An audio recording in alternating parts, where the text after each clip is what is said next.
En 2008, un mystérieux génie de l'informatique, connu sous le nom de Satoshi Nakamoto, déposait le nom de domaine bitcoin.org.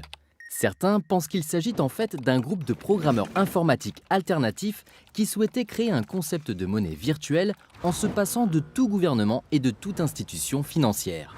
10 ans plus tard, de nombreux clones du bitcoin ont vu le jour.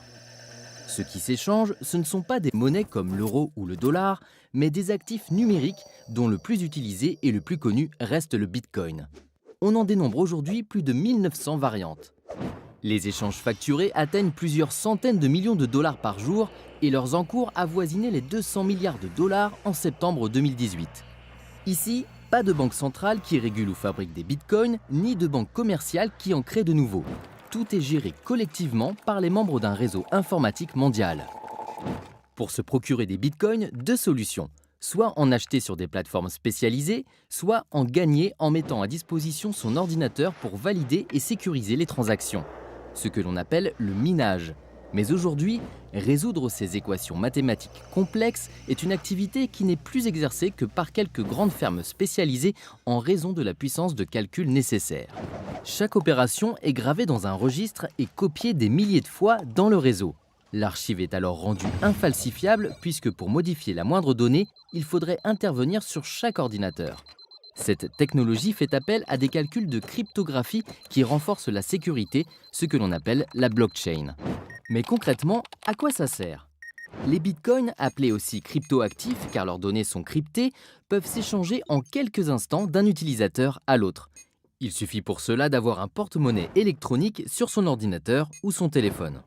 Pour le moment, les possibilités d'achat sont très limitées, même si certains commerces se décident à accepter ce mode de règlement. Si le Bitcoin a connu un certain succès, c'est aussi en grande partie dû à l'anonymat des transactions qui facilitent le blanchiment d'argent ou le financement d'activités criminelles. Certains utilisent les bitcoins pour investir et spéculer en pariant sur la hausse du cours. Mais ils le font au péril de leur épargne car dans l'univers des cryptoactifs, aucune garantie sur leur valeur future ni aucun recours en cas de vol ne sont prévus. Et les pirates informatiques ont déjà réussi à dérober des milliers de bitcoins à des plateformes spécialisées. Quant au cours du bitcoin, il fait du yo-yo, tiré par les lois de l'offre et de la demande. Considérés par certains comme la monnaie du futur, les cryptoactifs ne sont donc pas sans risque pour leurs détenteurs. Et en plus, ils ne sont pas très éco-responsables car le réseau fait tourner des ordinateurs très gourmands en énergie. Alors, à quand un cryptoactif émis par une banque centrale? Une solution de monnaie digitale est à l'étude en Suède et le Venezuela vient même de créer sa propre monnaie virtuelle, le Petro. En zone euro, pour le moment, cela n'est pas envisagé. Mais la blockchain intéresse les autorités monétaires pour ses fonctions sécurisées d'enregistrement et de partage d'informations.